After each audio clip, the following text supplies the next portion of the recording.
সড়কে শৃঙ্খলা ফেরানো ও যানজট কমাতে অবৈধ ব্যাটারি চালিত অটোরিকশা এবং ইজি বাইককে নিয়ন্ত্রণের আওতায় আনার উদ্যোগ নিয়েছে সরকার। নতুন বৈদ্যুতিক থ্রি হুইলার ব্যবস্থাপনা নীতিমালা 2025-এর মাধ্যমে এসব যানবাহনকে লাইসেন্স, রুট পারমিট ও ট্র্যাকিং ব্যবস্থার আওতায় আনা হবে।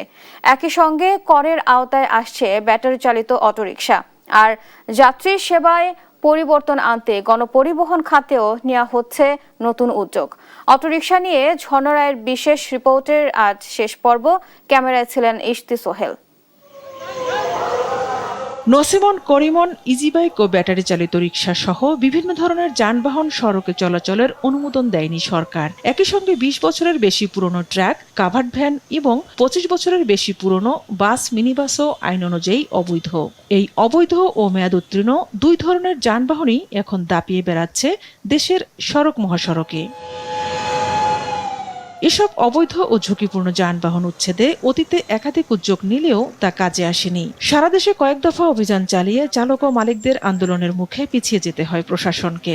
যাদের সক্ষমতা আছে সড়কে চলাচলের জন্য, যেটা আমি বললাম যে স্ট্যান্ডার্ড বা স্পেসিফিকেশন অনুযায়ী যারা সক্ষম তাদেরকে সড়কে রাখবেন এবং ধীরে ধীরে আপনি লাইসেন্সের আওতায় আনেন, চালকের প্রশিক্ষণের আওতায় আনেন। এটা সময় লাগবে, তবে এই কাজগুলি যদি না করি তাহলে যে অনিয়ন্ত্রিত জন্ম আমরা দেখছি সড়কে, এটা আপনি ঠেকাতে পারবেন না। এই অটোরিকশা নিবন্ধন এবং আওতায় চালকদের লাইসেন্স অর্থাৎ ডাটাবেজের আওতায় নিয়ে আসা এটা অত্যন্ত জরুরি। এবার পরিস্থিতি নিয়ন্ত্রণে আনতে নতুন উদ্যোগ নিয়েছে বর্তমান সরকার। জনদুর্ভোগ কমাতে এবং বাস্তবতা বিবেচনায় নিয়ে ব্যাটারি চালিত যানবাহনগুলোকে নিয়মের মধ্যে আনতে অন্তর্বর্তী সরকারের সময় প্রণয়ন করা বৈদ্যুতিক থ্রি হুইলার ব্যবস্থাপনা নীতিমালা 2025-এর খসড়া বর্তমানে মতামতের জন্য সড়ক পরিবহন বিভাগের ওয়েবসাইটে প্রকাশ করা হয়েছে। নতুন নীতিমালায় চালকদের জন্য বয়স সীমা এবং প্রয়োজনীয় যোগ্যতা নির্ধারণ করা হয়েছে। সড়ক পরিবহন প্রতিমন্ত্রী হাবিবুর রশিদ জানিয়েছেন, এসব যানবাহনকে একটি সুশৃঙ্খল কাঠামোর আওতায় আনতে কাজ করছে সরকার। এবারই প্রথম এলাকা ভেদে ব্যাটারি চালিত অটোরিকশাকে অগ্রিম আয়করের আওতায় আনা হচ্ছে।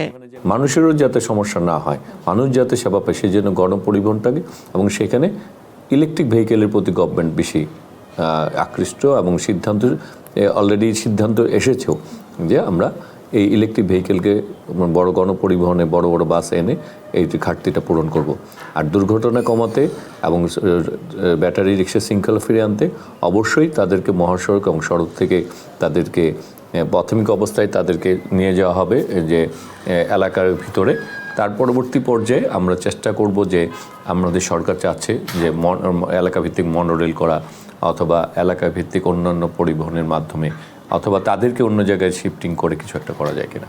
প্রতিমন্ত্রী আরো জানান, পর্যায়ক্রমে মেয়াদোত্তীর্ণ গণপরিবহন সড়ক থেকে সরিয়ে দেওয়া হবে। পাশাপাশি পরিবহন খাতে শৃঙ্খলা আনতে বাস চলাচলের জন্য নির্ধারণ করা হবে আলাদা রুট ব্যবস্থাও।